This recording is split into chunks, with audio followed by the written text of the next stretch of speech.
สู่เสขมานไหลมาประสานเสริมสัมพันธ์พี่น้องละแวอย่าเอ่ยอย่าเอ่ยสามเสยเอ่ยสวรรค์แท้ได้มาเห็นจนตกสะแงขาดสายตาแลทุกวันทุกวันยามใดมาเห็นเหมือนเป็นบุพเพนำพาที่ไงสัญญายิ่งกลับมาเมื่อวันสงกรานต์กับพระองค์แสนให้สายแน่นเอามาพัวพันโมเคยจะคิดถึงกันหันเสขมานเมืองอัตตปือ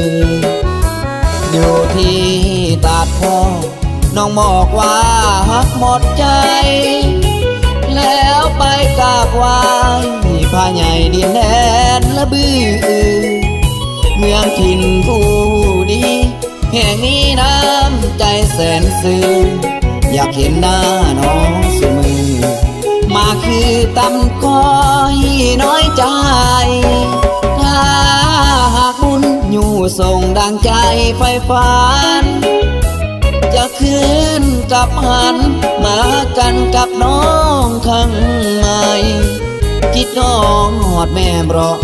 ให้รอก่อนเด้อสามวันไอ้แร่น้องแต่เพียงกายส่วนเพิ่มภาคไว้กับสาวลาเว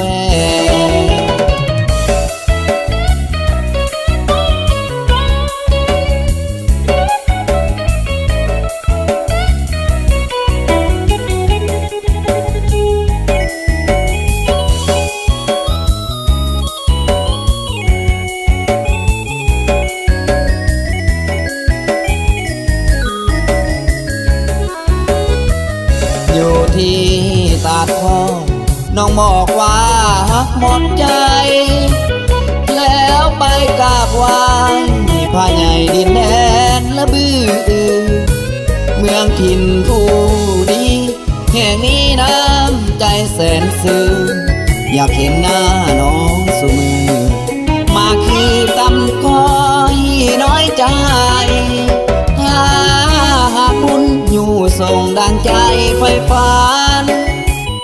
จะคืนกับหันมากันกับน้องข้างใหม่คิดน้องหอดแม่รอให้รอก่อนเด้อสามวันไอ้แร่น้องแต่เพียงกายส่วนเพิ่มภาคไว้กับสาวลาเว